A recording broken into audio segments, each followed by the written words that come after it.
Friends, good morning everyone. I am Prithviraj Thakur and I am delighted to inform you all that Dr. Bibek Debrov has joined you, sir, uh, for this third lecture in the memory of Dr. Sadashiv Ambadas Dange, a renowned scholar and Indologist, scholar of Sanskrit and Mahabharat and the Vedas. Thank you very much, sir. Thank you for accepting our invitation. It was so kind of you to have accepted this, and we are really fortunate to have an erudite scholar like you for this event. Uh, Friends, let me first quickly introduce Dr. Bibek Debrov, though he needs no introduction, but it's as formality, I must introduce the speaker. Dr. Bibek Debrov is the chairman of Economic Advisory Council to the Prime Minister of India since 2015. He's a member of the Niti Aayog, and he was educated in Presidency University Kolkata, Delhi School of Economics, and Cambridge University. He is a renowned economist and has been awarded with honorary doctorates by many universities. Besides being an economist of repute, Dr. Debrov is also an erudite scholar of Sanskrit and has translated the critical edition of the Bhandarkar Oriental Research Institute, the critical edition of Mahabharat prepared by the Bhandarkar Institute. He has translated that edition from Sanskrit to English prose, and 10 volumes of his translation have been published. Apart from Mahabharat, Dr. Debrov has also translated Harivamsh, which is a Khil Parva.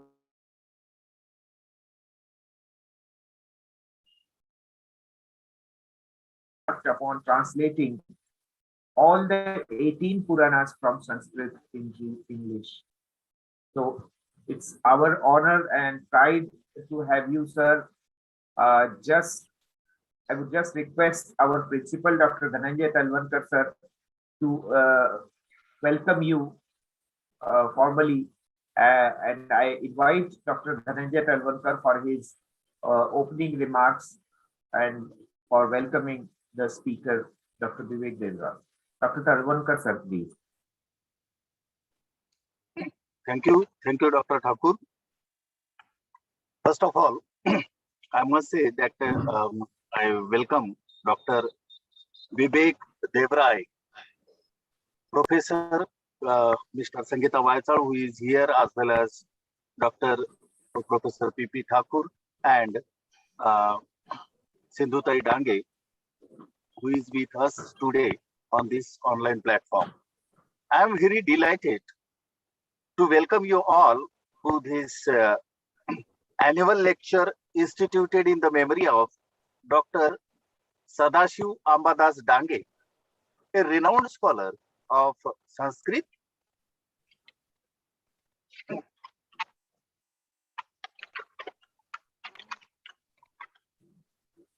who was first head of the department of Sanskrit in our institution from 1954 to 1962.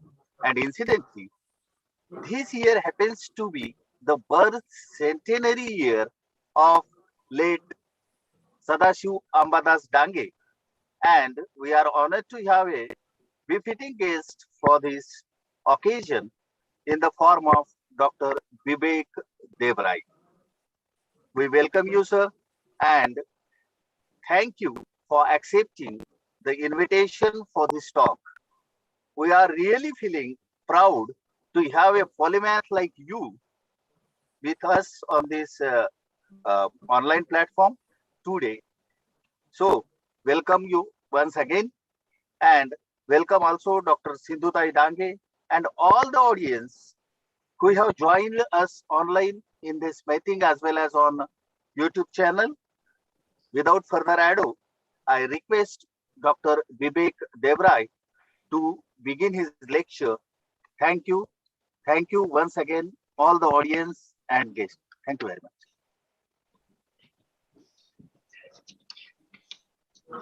Thank you, Dr. Talvankar sir. May I straightway request Dr. Bibek Debrov to start his lecture. But before that, let me bring to your notice a couple of things that Principal sir said, but due to the poor audio quality, we could not hear him. This year happens to be the birth centenary year of Dr. Sadashiv Ambadas Dange, and who else to have on this occasion than Dr. Bibek Debrov. We have a most visiting speaker in the form of Dr. Debrov. Thank you, sir. And you can begin your lecture now. Thank you so much. Dr. Bibek Debrov, ladies and gentlemen. Namaste, good morning. Thank you. Thank you for having shown me the honor of having invited me to deliver this talk in the memory of a very, very illustrious person, Dr. Dange. So I'm conscious of the great honor that you have shown me, particularly remembering the fact that by training and by profession, I happen to be an economist. While showing me this honor, the topic has also almost been suggested to me, and the topic happens to be perils and pleasures of translation, particularly the Mahabharat. So it's automatically assumed that there will be perils in translation. It is fairly obvious there will be pleasures. So that is what I'm going to focus on. Just to set matters in perspective so that you know where I come from. In addition to what has been stated in the introduction, I have translated into English the unabridged Mahabharata in 10 volumes. After that, I translated the Harivansha. It goes without saying that I also translated the Bhagavad Gita. I've translated the Valmiki Ramayana in 3 volumes based on the Baroda critical edition. The Mahabharata translation is based on the Bhandarkar edition.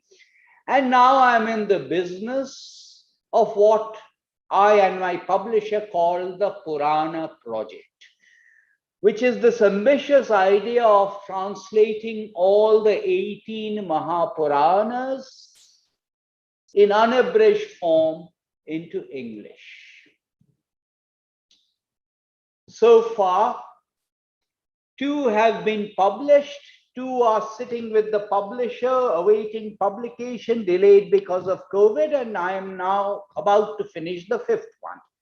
The 2 that have already been published are Bhagavat Purana and Markandeya Purana, Brahma Purana and Vishnu Purana are sitting with the publisher, and I'm about to complete Shiva Purana. So that's where I come from. Many years ago, I read a translation of Homer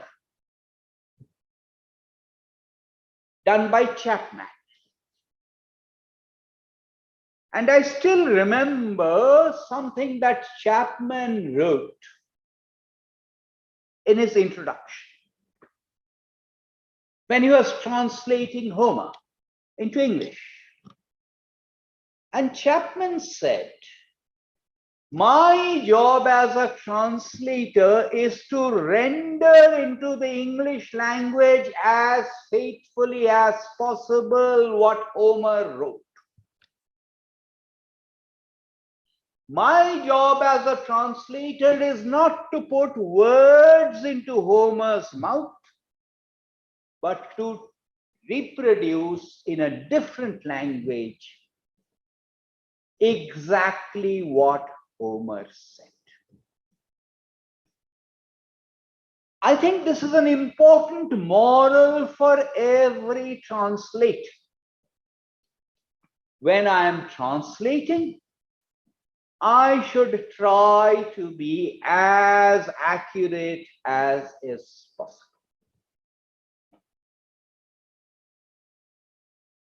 It's very simple to state it, but in practice, it is not very easy to implement it. All of these texts, the entire Itihas Purana corpus, all of these texts are poetry. They are not prose. All of them are poetry.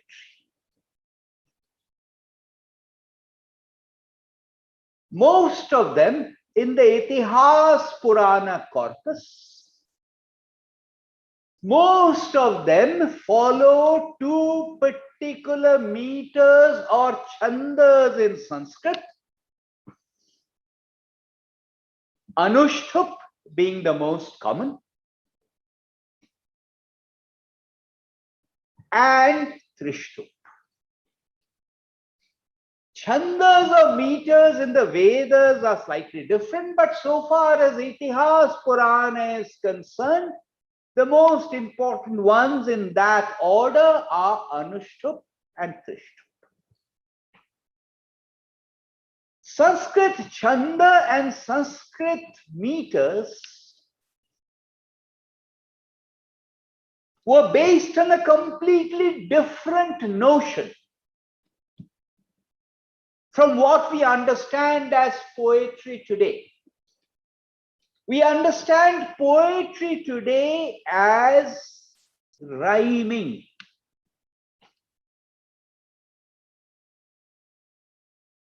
It is raining. My legs are spraining. Rhyming like that. Sanskrit Chanda was not about rhyming. Sanskrit Chanda brought in rhyming, particularly with Jayadeva and the Vaishnava poets. Pralaya payodhi jale dhritavanasi vedam vihitava hitra charitram akhedam vedam akhedam. Jayadev, the Shavatar Stotram from Gita Govinda. Before that, Sanskrit Chanda, and there were almost 1300 different meters. They functioned on the basis of Akshara. Akshara is a bit of a word with a single vowel sound. So Akshara is like a syllable in English.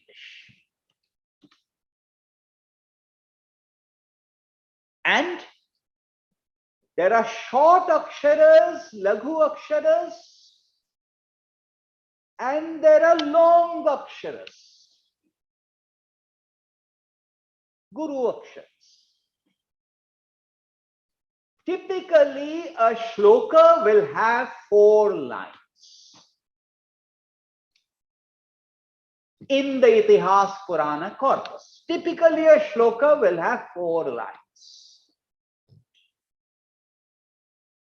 Depending on what was how many aksharas there are in every line, and depending on the combination of the laghu and the guru, you had different chandas. Take the simplest one, the most common one, Anushtup. What is the structure of Anushtup? 8 aksharas in each line. 4 lines, 8 into 4, 32. I do not want to confuse you too much, but in addition to the 8 aksharas, Anushtup also required that this particular akshara would be laghu, that particular akshara would be guru. Let's not get into that. I don't want to confuse you too much. So to repeat in Anushtup, 8 aksharas in every line. All right. take the first shloka almost of the Mahabharata. Narayanam namaskritta naram chaiva narottamam. Narayanam namaskritta naram chaiva narottamam. 8. Anushtup. First shloka of the Bhagavad Gita. Dharma kshetre kurukshetre samaveta yuyutsavah. Something else. Vakratunda mahakaya surya koti samaprabha. Saraswati mahabhage vidde kamalolochane ya devi sarva bhuteshu anushtum. Why am I stating this? The first question to ask. All of this is poetry. Should I try to translate it in verse or in prose? First question. Should I try to translate it in verse or in prose? Recently, someone asked me on email, give me good translations in verse of the Bhagavad Gita.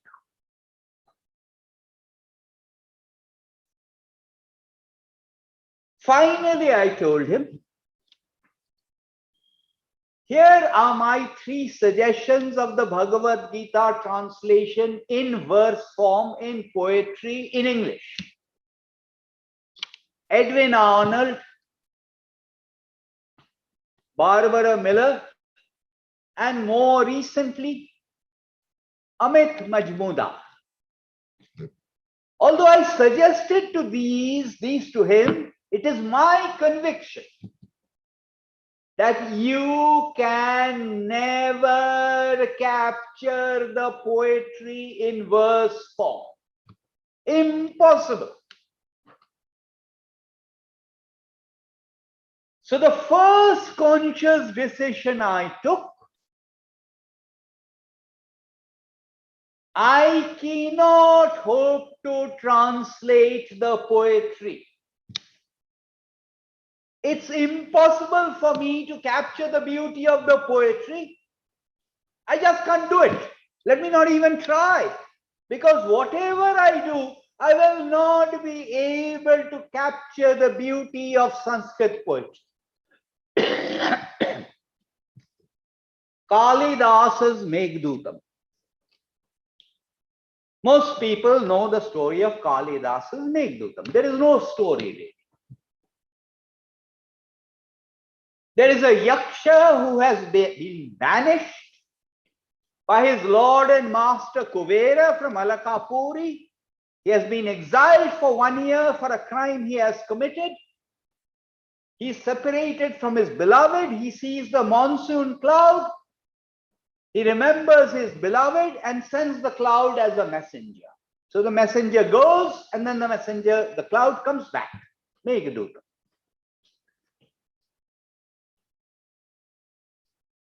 In Meghdootam, in the first part,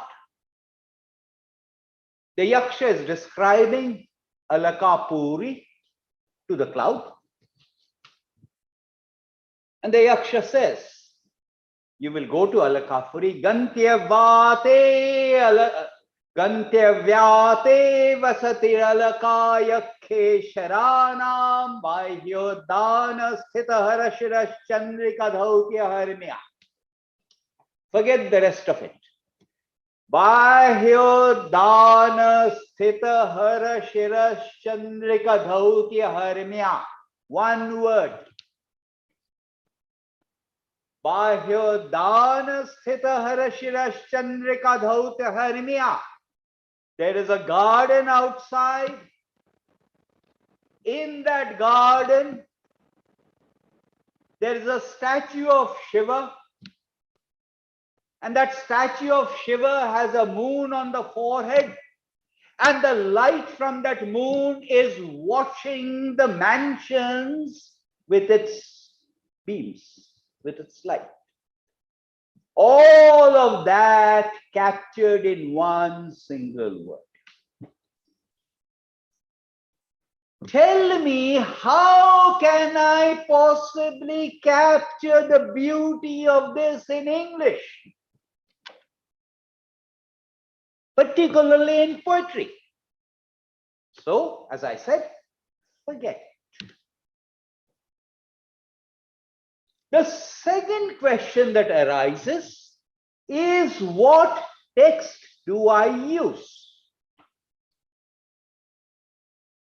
For the Bhandarkar Oriental Research Institute, there was a critical edition.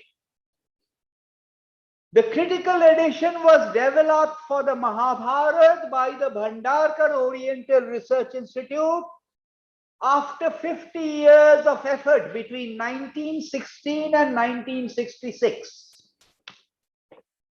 50 years. We believe that the Mahabharat has 100,000 shlokas. Bhandarkar's Oriental Research Institute critical edition has about 80,000 shlokas. And it has been criticized not simply for including shlokas, that's not a major criticism, but also for omitting shlokas. And for people who do not know the background, there are more than 1,200 different versions of the Mahabharata floating around in different parts of the country. And what Bhandarkar Oriental Research Institute essentially did was to sift through all of these and try and determine to the extent possible what may have been the original. Not what was the original, but what may have been the original. Because the critical edition was already there, I chose to translate the critical edition. But I should point out there are plenty of people who have, not plenty, there are people who have criticized the critical edition. But so far as I am concerned, here is a group of Indologists who have prepared the critical edition. And this is what I am going to translate. Sometimes I am asked, why did you translate the Mahabharata? Aren't there plenty of translations of the Mahabharata in English? The answer is no. The plenty of translations of the Mahabharata that you see in English are abridged. There are just 3 unabridged translations of the Mahabharata in English. 2 were done in the second half of the 19th century by Kishori Mohan Ganguly and Manmathanath Datta, and the third one is mine. And Kishori Mohan Ganguly and Manmathanath Datta are not based on the critical edition because the critical edition did not exist then.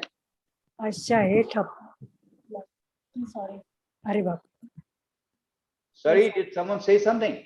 Those translations were based on what is known as the Eastern edition or the Bardhavan edition. Someone is saying something. Okay. It is not that I'm completely happy with the critical editions.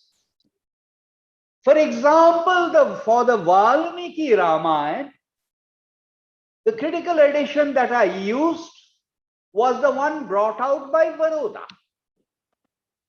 And one of the beautiful passages there is Mandodari's lamentation after Ravana's death. It's beautiful. I have still not understood why the Baroda critical edition chose to remove and excise Mandodari's lamentation. Doesn't matter. So as I was saying, the next problem is to choose the edition for the Mahabharata and the Valmiki Ramayana, and it was fairly obvious that I choose the critical editions. For the Puranas, there is no such ready critical edition, so I decided to use what is primarily the Nirnaya Sagar edition, because I wanted to use the same source for all the 18 Puranas.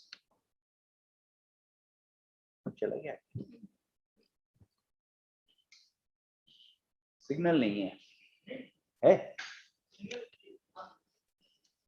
Okay, so this was the second question. To illustrate the third kind of problem, let me cite from the Bhagavad Gita, a famous shlok from the Bhagavad Gita, and I'm going to make what I think is an important point here. I am not translating from Sanskrit to Bengali or Tamil or Marathi. I am translating from Sanskrit to English, and the nature of the English language is completely different. In Sanskrit, what is important is not the noun or the proper name. What is important is the verbal root.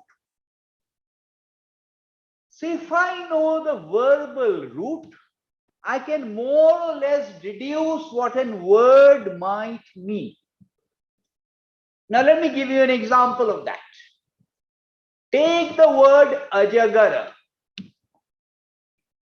Most people will say, rightly, that Ajagara is a boa constrictor, Ajagara is a python. Absolutely correct. But Ajagara actually means something that swallows a goat or aja. So if a crocodile came along and swallowed a goat, that crocodile would also be aja.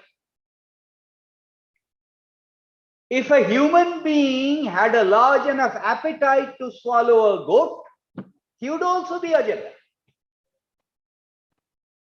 And this is a fundamental problem because we are translating from one kind of language to a completely different kind of language. I said I will give you an example from the Bhagavad Gita. Famous shlok from the Bhagavad Gita, but I'm interested in the second shlok. Let me cite the famous shlok first. Vasansi jirnani yatha vihaya navani grinnati naro parani tatha sharirani vihaya jirnani annani sanyati navani dehi. All of us know this. All of us probably know the next one also. Nainam chindanti shastrani nainam dahati pavaka na chainam kledanti apah na shosheti maruta. Nainam chindanti shastrani. Weapons cannot cut it. Nainam chindanti shastrani nainam dahati pavaka. Fire cannot burn it. Na chainam kledanti apah. Water cannot wet it. The wind cannot dry it. I've given you a very good translation. Everyone who translates this particular shloka into English will more or less do the same thing. What? No translation will be able to capture. Nainam chindanti shastrani. Shastras, weapons, were made out of what? They're made out of metals. Where did the metals come from? From earth. So nainam chindanti shastrani is capturing the earth. Nainam chindanti shastrani nainam dahati pavaka. Now we have fire. Nacha kledanti apa, we have water. Na shoshete marutaha, we have wind. So in this verse, we not only have the translation as I've just given it to you, we have four of the Panchabhutas. Space, ether is everywhere. Otherwise, we have these four of the bhutas out of the five Panchabhutas there. If I do a mechanical translation, I will never be able to convey this. So I took a conscious decision. I will try and do my translation so that everything becomes clear to the reader. It is almost as if I am the reader. I am asking myself the question, why does this say this? And I must answer that. And let me put it in notes so that it is very clear. This is not part of the text I'm explaining. A large part of my time goes in this kind of within quotes research. These texts are rich in geography. So what are those geographical places today? Can one try and pin them down? These texts are rich in history. Of course, these texts are about dharma, particularly moksha dharma, the dharma of being free from the bondage of samsara. But so far as the rest of it is concerned, a lot of my time goes in these notes. The next problem, which I'm mentioning because it was a very important psychological problem. The Mahabharata is very, very long. The translation I've done comes to 2.25 million words. There have been at least two people who started translating the Mahabharata and they died before they could complete it. In addition, in certain parts of India, particularly North India, not in the part of India where I come from, it is believed to be inauspicious to keep the Mahabharata in your home. So as long as I was doing the Mahabharata translation, and this was a psychological problem because when I started it, it seemed to stretch into eternity. As long as I was translating it, my wife was very worried. Okay, all right, we are not superstitious, but look, two people have died. The next issue is, and this is an issue on which I have been criticized, and these are conscious decisions. And there are three issues on which I have been criticized, and I'm just mentioning this because it is not my case that my translations are perfect. I hope someone else comes along and improves on these translations without waiting for another 100 years. First decision, remember what I said about Chapman? Translate everything accurately. So if it says Partha, I will translate it as Partha. I will not change the Partha to Arjuna. If it is Kaunteya, I will keep it as Kaunteya. I will not translate into Arjuna. So suppose I have two words, Vijendra and Dijarshava. Vijendra and Dijarshava.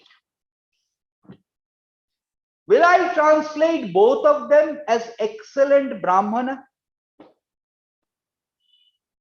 I can, nothing wrong.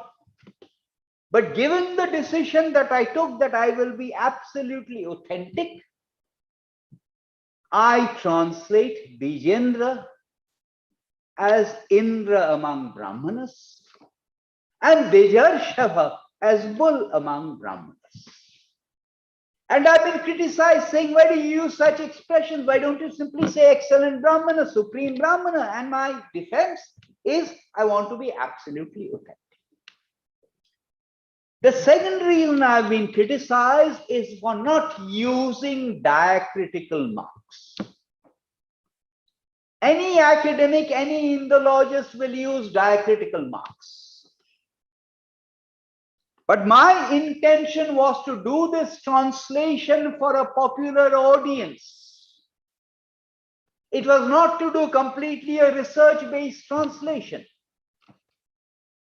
Therefore, I took a conscious decision to avoid using diacritical marks, which makes pronunciation, particularly of geographical place names and proper names, somewhat difficult.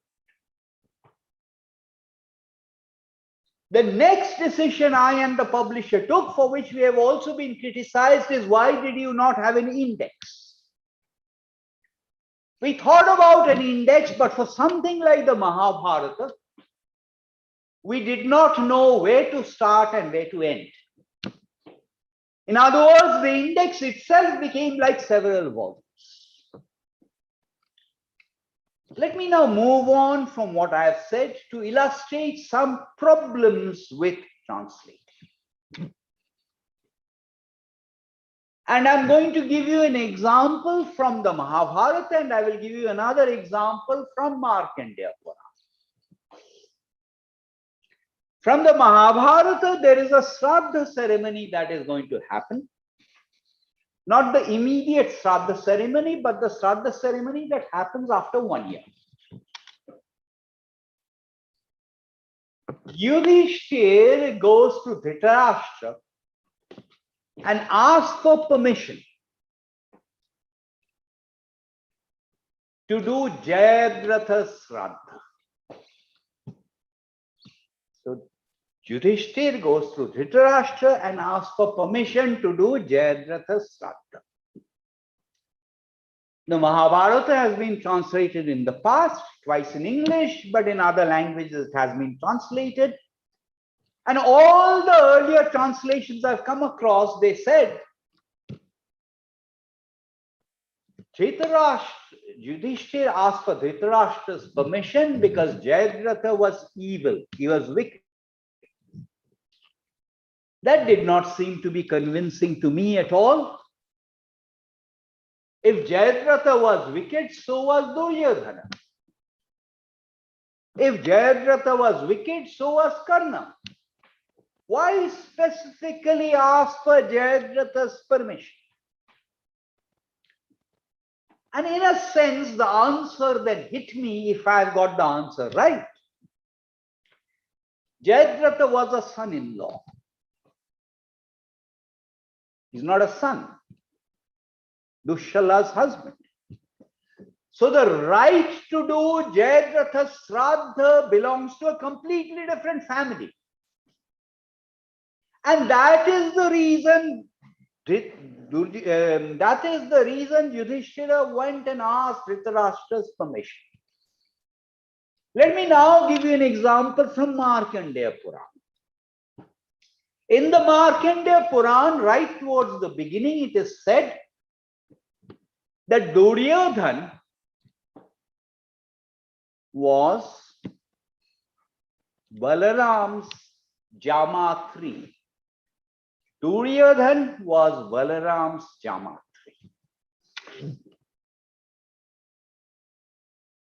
Most people, if you ask for a translation of the word Jamatri, they would say son-in-law. There is no record anywhere of Duryodhana ever having been Balaram's son-in-law. He was a Shishya, he was a disciple, but never a son-in-law. In the course of the translation, remember, this is not Kalidas, this is Vedavyasa, and Vedavyasa was not Valmiki. The style of Vedavyasa's poetry is different. So perhaps in 85% of the cases, you will immediately understand what Vedavyasa said. You will not have problems in 80 or 85% of the cases. The meaning is clear. At best, you will have to think about the exact choice of words. But Sanskrit, as I indirectly suggested, because it's based on the verbal root, the same word can have multiple meanings. And Jamatri as son-in-law is plain wrong, because one of the meanings of Jamatri is someone who's liked, someone who's loved. And that is the sense in which the word was used for Duryodhana. All of this is about dharma, not just in the sense of day-to-day dharma, but also in the sense of moksha dharma. So to use an English expression, this is about metaphysics. So big challenge. I said 80 to 85% easy. For the remaining 10 to 15% is a big challenge is to understand, because it is the metaphysical, because it is the adhyattika, to understand what do these words mean.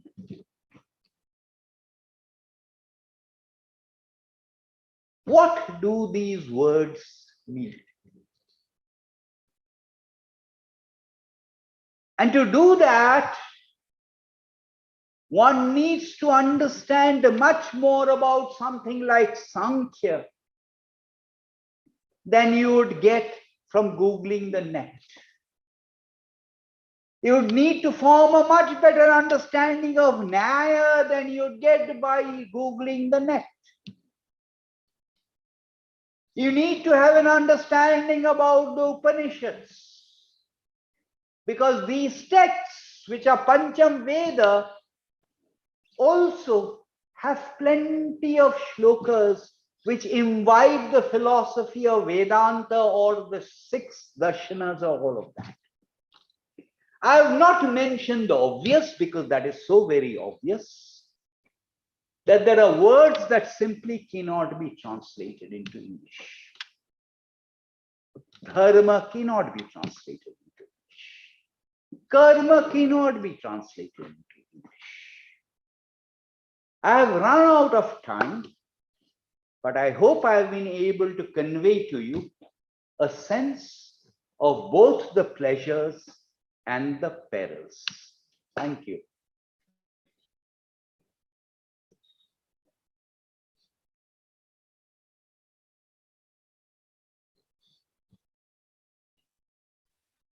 Thank you for this wonderful and illuminating talk.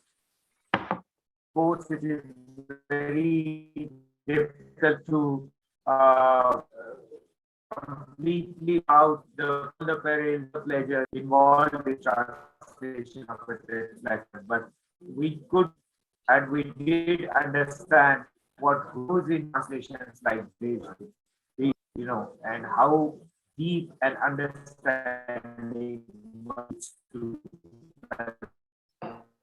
of the Indian text, religion as such. Thank you so much. Let me invite the head of our Sanskrit department, Professor Mrs. Sangeeta Vaichar, for a formal vote of thanks.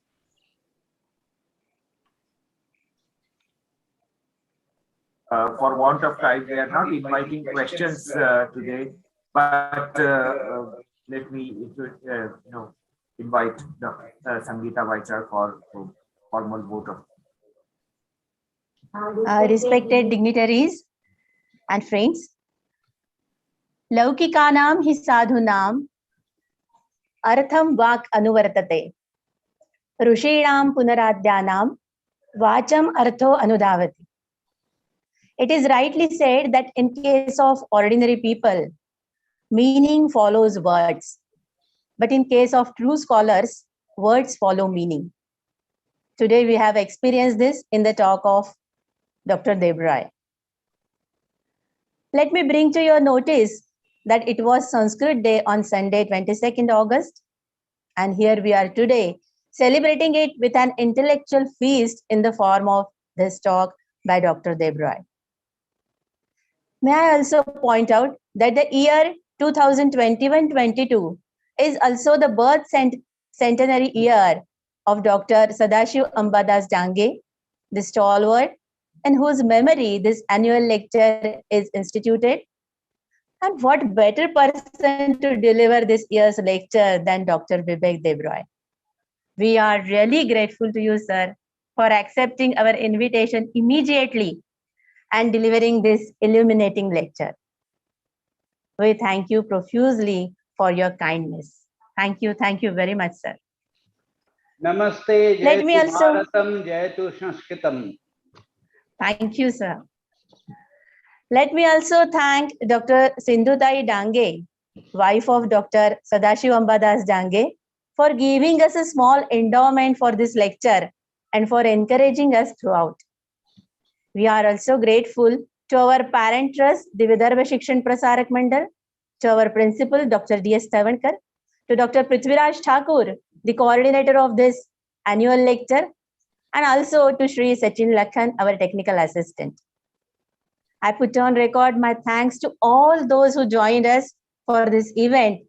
And let me not forget to thank Shri Mukul Ranbhor, Pune, for his cooperation. Thank you, everyone. Thank you, sir, again. Thank you very much. Thank you, sir. Thank you so much. Thank you, sir. Thank you so much. Thank you all for joining us. With this event concludes. Many thanks to all of you. The recording will be available on our YouTube channel,